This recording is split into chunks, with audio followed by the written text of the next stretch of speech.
Yo Trops, it's me Sonson, ang pampadsang pogi ng Roblox. Kita mo to, hampas ko to sa pagmumukha mo no? So I've streamed recently on TikTok. Joke lang guys, Tagalog tayo. Gago! So nag-live ako kagabi sa TikTok at may biglang nangyari. Naban tayo sa Fish Roblox. When? Hindi nga! About like 30 minutes ata ng pag-i-stream ko ay biglang ganito yung nangyari.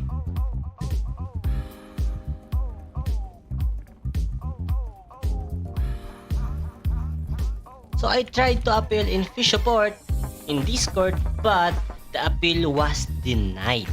So wala akong magawa. So nawalan talaga ng pag-asa guys kasi hindi ko naman alam kung ano yung violation ko at bakit ako na-ban. So nakalagay lang doon is cross-trading.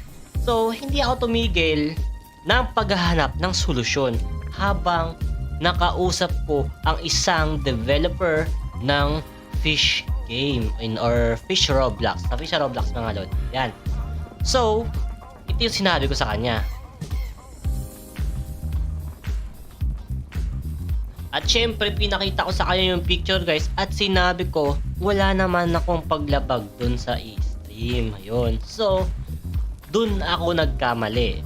So, about the reward, yan pala ang dahilan kung bakit ako naban. So, hindi ko alam bakit ganito nang nasa isip ko Nagpapag-giveaway lang naman ako. Bakit naman ako ibaban? So, it's the part of cross-trading. So, dapat iwasan nyo yan. Ganito kasi yan.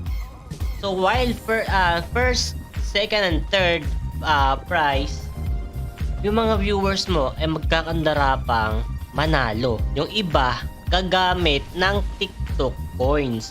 So, yun yung dahilan kung bakit ako naban. Kasi, magsisend sila ng coins para makuha nila yung prize or yung first prize. So, nang hingi ako ng tawad sa kanya at sinabi ko na hindi ko na ulitin yung ganung paraan ng pag-giveaway. So, bigla niya ako in-unban. So, I was thankful sa developer na yon at napakabait niyang kausap ng Lodi. At kumbaga, napakadali niyang kausap. So, hanggang dito na lang yung video natin. Try ko mag-upload sa YouTube mga Lodebels sa hope. So, supportahan niyo ako. Ay Sonson, peace out.